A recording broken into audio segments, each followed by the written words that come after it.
Oh, you're right.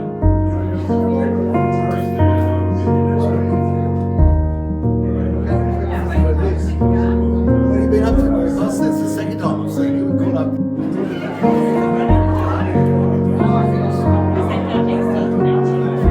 Watts, member for Toowoomba North, and it's I know it's a very busy time for you and the lead up to the state election and everything else happening. We've got a number of council candidates like our Say No to Woke man Nathan, and I think that's it. So Nathan's here, which is good, but it's great to have everybody. Great to be back amongst friends. We love you, Barnaby. There's so many people I'd like to recognise here. I can see a room. I saw Donnie came up and said hello. I'd like to recognise you. I look down the back, I see the Crothers family.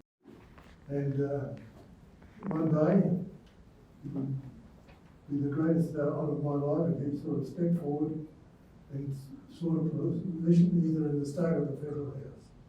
So, Isaac, I thank you for all you've done, and your integrity that you brought to this party, and the way you've held it together. Could I also acknowledge my friend Barry O'Sullivan?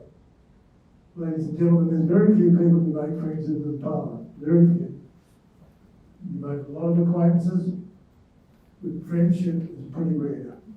Barry O'Sullivan has been a true friend of Barnaby Joyce, and been great friends for a number of years.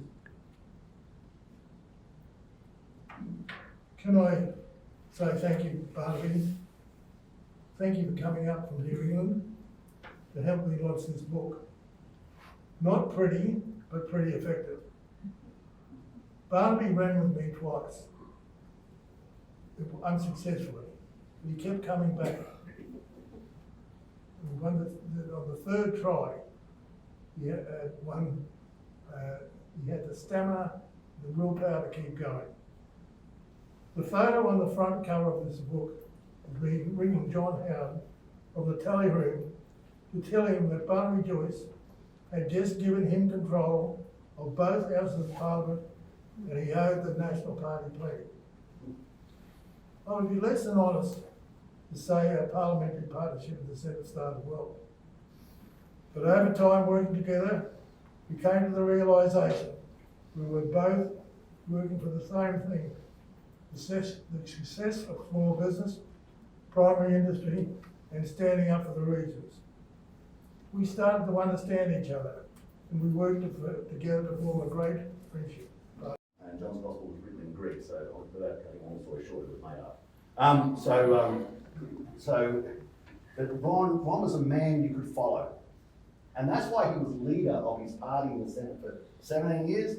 17 years. Here's a funny story. But say, Ron, how did you stay the leader for 17 years? He said, you've got to understand ego in politics. See, every person in this room is going to vote for themselves. And I just have to get one vote and I'll win. And it's pretty close to the truth. Thank you, Isaac. Well, I've got a little story to tell about Ron. I wasn't going to take your time up, but I think it's worth telling. Ron Boswell had an innate ability to identify dark clouds on the horizon long before anyone else did. Policy settings that were developing, discussions that were happening that, in his view, were bringing serious challenges or could bring serious challenges. His style was, he would also know innately what the solution was.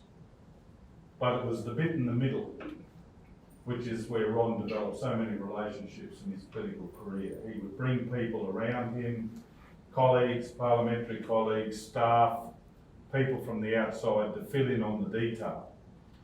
And the best way I can describe it was a humorous little event that Ron rang me. I was the chairman of the Standing Committee on Agriculture, and he rang me and said, you've got to do something to stop the importation of a particular product from one of our Pacific neighbours.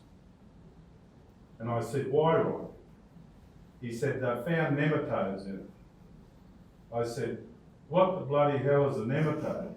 And he goes, I have no idea, but we've got to stop the company. Now, he knew full well what a nematode was. He'd been representing sugar and bananas and chemist shops and post offices. It goes on and on.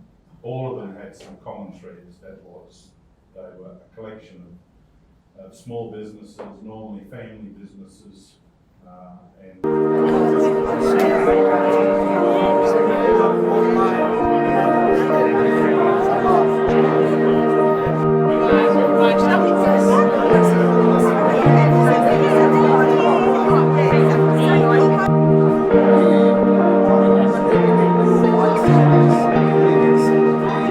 Ron Boswell's biography, which took place in Toowoomba on the 15th of March, 2024. Speakers were Moody, Barnaby Joyce, Ron Boswell and Barry O'Sullivan.